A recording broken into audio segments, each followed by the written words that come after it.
stop right there. Before you scroll past this, I need to ask you one question that's going to expose the truth about who you really are. Ready? When you walk through your front door today, in about 5 seconds, are you going to smile? Are you going to greet the people who matter most to you with the same energy you give to strangers? Or are you going to do what you did yesterday? Grunt, scroll your phone, and save your best self for people who don't even know your middle name? Here's the brutal truth. You are a completely different person at work than you are at home. You're patient with customers but short with your kids. You're cheerful with coworkers but exhausted with your spouse. You're engaged in meetings but checked out at the dinner table, and I'm about to tell you why that's destroying the one thing that actually matters, your family. Over 1400 years ago, there was someone who changed the world, led nations, influenced millions. And you know what they did when they got home? They swept the floor. They mended clothes. They played and laughed with their family. They turned their entire body toward whoever was speaking to them. They never embarrassed their loved ones in public. And you can't even put your phone down during dinner. Listen to me, your family deserves the best of you, not what's left of you. And the way you're showing up right now, it's not enough. You know it's not enough, but here's the good news. You can change it in the next 5 seconds. Not tomorrow, not Monday, right now. So I'm going to show you exactly how one of history's greatest leaders treated their family every single day. And by the end of this, you're going to make a choice. Keep being mediocre at home or become the person your family tells stories about for generations. Stay with me, because what I'm about to share will change everything. Let's go. In a world obsessed with titles, status, and being served, there exists a radical concept that transforms ordinary homes into sanctuaries of mutual respect and love: the daily act of service. This isn't about grand gestures or occasional help when the mood strikes. This is about the consistent, unglamorous, everyday choice to serve your family through practical actions that many consider beneath them. The essence of daily acts of service lies in demolishing the invisible hierarchy that exists in many households. It's the father who doesn't just sit down after work expecting dinner to appear, but instead walks into the kitchen and asks, "What can I help with?" It's the spouse who notices the laundry needs folding and simply does it, without expecting recognition or praise. It's mending a torn garment instead of tossing it aside for someone else to handle. It's sweeping the floor, washing dishes, preparing meals, tidying spaces, and participating in the mundane rhythm of home life. What makes this so powerful is the underlying message it sends: you are not my servant. We are partners in this life together. When someone of high status or great responsibility chooses to perform humble tasks at home, they're making a profound statement about equality, respect, and what truly matters. They're showing that no work is beneath them if it serves the people they love. Consider the psychological impact on children who witness a parent actively participating in household duties. They learn that contribution matters more than status. They understand that real strength isn't about demanding service, it's about providing it. They see modeled before them that love is spelled W-O-R-K, and that dignity exists in every task performed with care and intention. The beauty of daily acts of service is their cumulative effect. One dish washed might seem insignificant, but 365 days of consistently showing up, helping without being asked, and sharing the burden of maintaining a home, that builds a foundation of trust and partnership that can weather any storm. It creates an environment where everyone feels valued because everyone contributes. This approach also breaks the toxic pattern of scorekeeping in relationships. When service becomes a natural, daily practice rather than a favor requiring reciprocation, resentment has no room to grow. The focus shifts from "what you owe me" to "how can I make your day easier?" Ultimately, daily acts of service reveal character. Anyone can be important at work. Anyone can command respect in public. But the person who comes home and humbly serves their family in practical, tangible ways, that person understands what leadership truly means.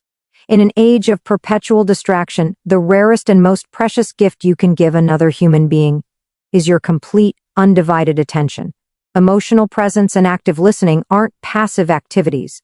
They're deliberate choices that require intention, discipline, and genuine care. This is about creating moments where the person speaking to you feels like the only person in the world who matters. Active listening begins with a physical posture of engagement. It means turning your entire body toward the speaker, not just your head. It means putting down your phone, closing your laptop, pausing the television, and removing every barrier between you and the person trying to connect with you. Eye contact isn't just polite, it's a bridge. It communicates, I see you, I'm here, you matter. In a world where people are physically present but emotionally absent, this simple act becomes revolutionary. The second crucial element is listening without interruption.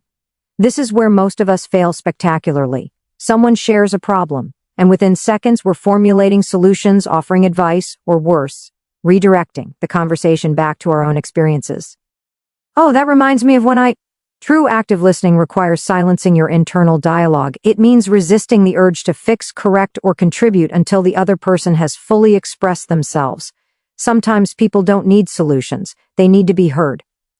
Validating feelings before offering solutions is perhaps the most transformative aspect of emotional presence. When your child says, I had the worst day at school, the instinct is to minimize, it couldn't have been that bad, or immediately problem solve, well, here's what you should do. Instead, validation sounds like, that sounds really difficult, tell me what happened. You're acknowledging their emotional reality before rushing to change it. You're saying their feelings are legitimate and worthy of space. This practice builds trust in profound ways. When family members know they can speak without judgment, without interruption, and without having their feelings dismissed, they open up. Communication deepens, relationships strengthen. Children who feel heard become adults who can articulate their needs. Spouses who feel validated become partners who face challenges together rather than retreating into isolation. The irony is that emotional presence takes no money, requires no special skills, and costs nothing but time and attention. Yet it's the thing we withhold most. We give strangers more focused attention than we give our own families. We scroll through the lives of people we'll never meet while ignoring the person sitting across from us at dinner. Emotional presence is love made visible through attention. Somewhere between childhood and adulthood, many of us forget how to play. We adopt this grave, serious demeanor and bring it home like a badge of responsibility.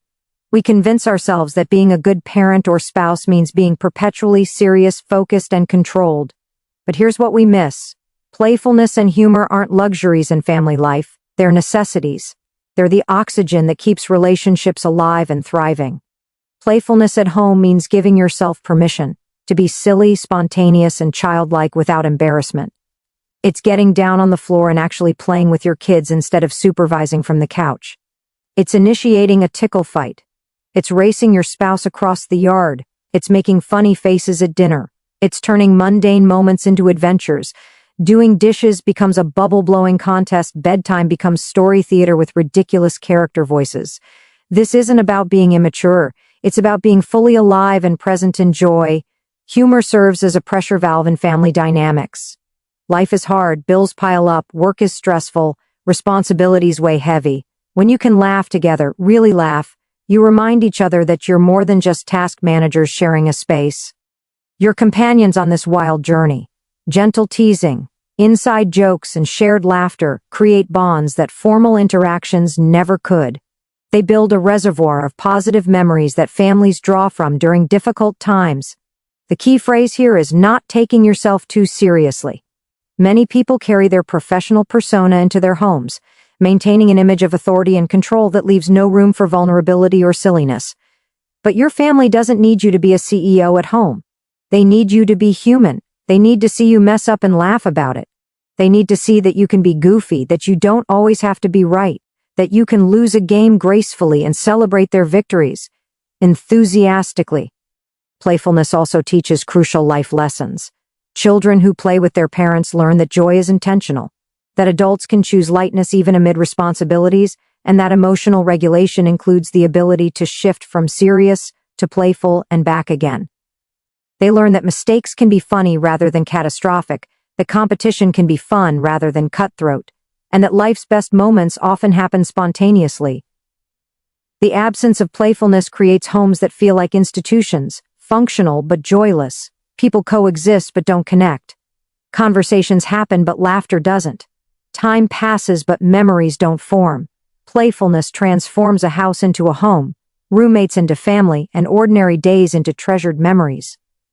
How you speak about your family when they're not in the room reveals everything about your character and the health of your relationships. Public displays of affection and respect aren't about performing for an audience. They're about establishing a protective boundary around your family's dignity and actively building their sense of worth in the world. This is where private love becomes public honor. Speaking highly of family members in public creates a culture of loyalty and trust. When your spouse overhears you praising them to a friend, when your child learns you bragged about their accomplishment to a colleague, when your siblings discover you defended them in their absence, something profound shifts. They realize they're safe with you. They understand that you're not just their partner or parent in private, you're their advocate in public.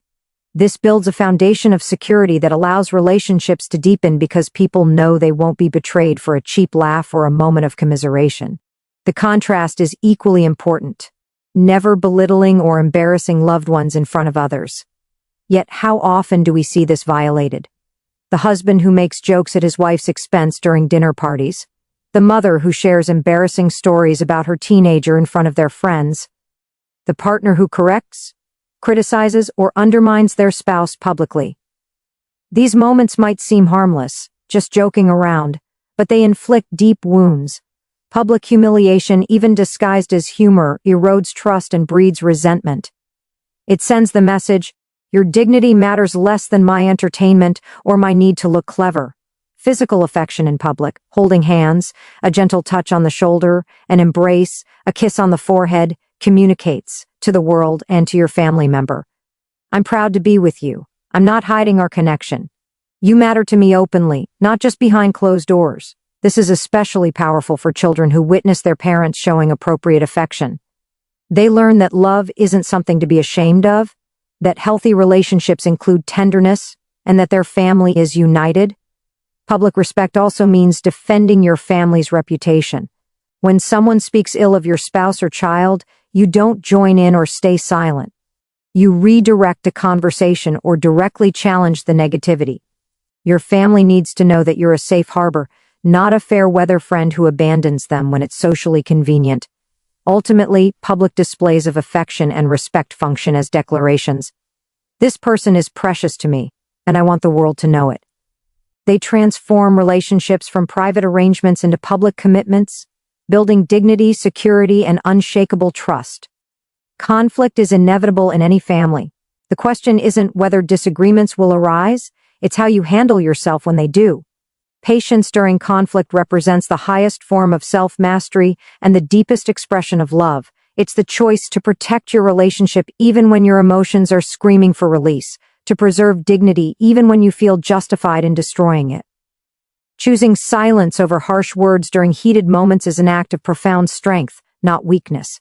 In the heat of anger, our tongues become weapons. We know exactly where to strike to cause maximum damage. We've memorized every insecurity, every wound, every vulnerable spot. Patience means recognizing that dangerous impulse and refusing to act on it.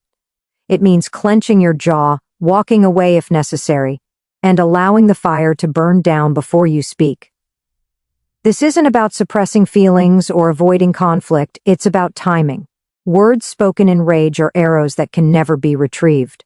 Once released, they embed themselves in the other person's heart, and no amount of apology fully removes them. The commitment to never raising a hand in anger establishes an absolute boundary that should never be negotiated.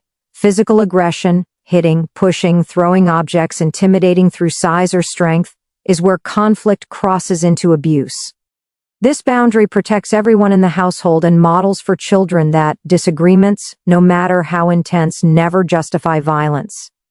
It teaches that true power lies in restraint, that real strength is demonstrated through gentleness, and that love means choosing control even when control feels impossible. Addressing issues with gentleness and wisdom after emotions settle is where resolution actually happens.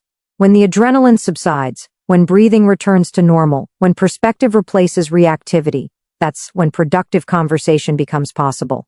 Gentleness doesn't mean pretending the issue doesn't matter. It means approaching your family member as someone you love rather than an opponent to defeat.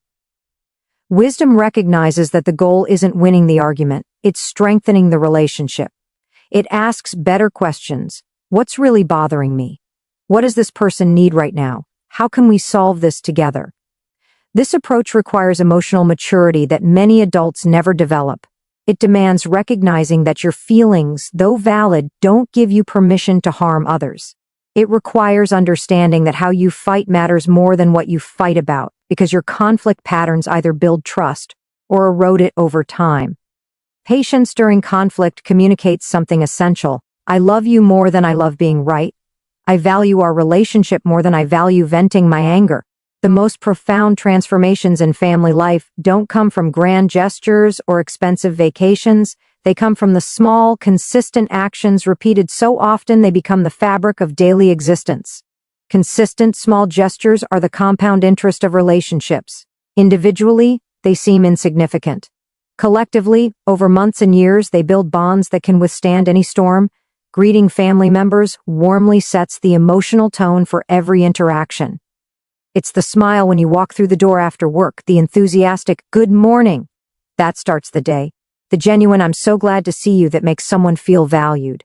These greetings cost nothing, no money, barely any time, yet their absence creates coldness.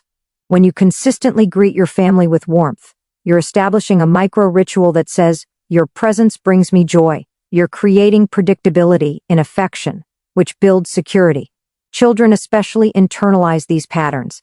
They learn that they matter, that their arrivals and departures register emotionally with the people who love them. Sharing meals together has become countercultural in our fast-paced world, yet it remains one of the most powerful family rituals. It's not just about nutrition, it's about presence, conversation, and communion. When families consistently gather around a table, phones put away, they create a sacred space where the day's events are shared, where laughter erupts over inside jokes, where problems surface and support is offered. This daily ritual grounds everyone. It transforms eating from a functional necessity into a relationship-building ceremony.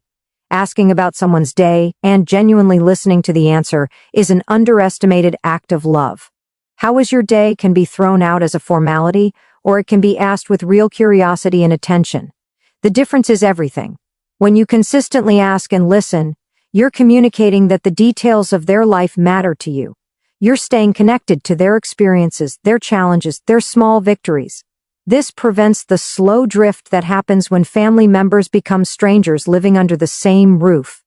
Expressing gratitude for the little things transforms the emotional atmosphere of a home. "Thank you for making coffee. I appreciate you picking that up. I noticed you cleaned the bathroom. Thank you." These acknowledgments prevent resentment from accumulating. They ensure that contributions, especially the invisible labor that keeps households running, are seen and valued. Gratitude creates a positive feedback loop where people feel motivated to continue contributing because their efforts are recognized. The magic of consistent, small gestures is their reliability. They create relationship security through predictable expressions of love and care. So let's bring this all together, because here's what matters. Every single day, with every interaction, you are building something. You're either building connection or distance, trust or resentment, memories your family will cherish, or wounds they'll spend years healing from. The beautiful truth is that being extraordinary at home doesn't require perfection. It doesn't require wealth, special talents, or ideal circumstances. It requires something far simpler and far more challenging: consistency in the small things, served daily without keeping score. Listen with your whole body and heart. Play and laugh like life is meant to be enjoyed, because it is. Honor your family publicly and fiercely. Choose patience when anger feels justified. Show up with warmth, gratitude, and presence every single day. These aren't 7 separate practices, they're a lifestyle. They're a decision you make every morning when you wake up. Today, I will be the person my family deserves. And here's the most powerful part. You don't have to wait until you feel ready. You don't need to fix everything else in your life first. You don't need permission or perfect conditions. You can start right now. In the next 5 seconds, one warm greeting, one chore without being asked, one moment of full attention, one kind word spoken publicly, one deep breath instead of a harsh reaction, one expression of gratitude. That's how legends are built, not in single moments of brilliance, but in the faithful repetition of small acts of love. Your family is watching. Your children are learning what love looks like by watching you. Your spouse is deciding whether to trust you with their heart based on how you show up daily. Your legacy isn't being written in boardrooms or on social media. It's being written at your dinner table, in your living room, in the ordinary moments you think nobody notices. They notice. They remember. They carry it forward. So go home today and be present. Be playful. Be patient. Be the person who serves, who listens, who honors, who loves loudly and consistently. Because at the end of your life, nobody will remember your job title, your bank account, or your social media following. But your family will remember how you made them feel. They'll remember whether you showed up. They'll remember if you loved them well. Make sure they have something beautiful to remember.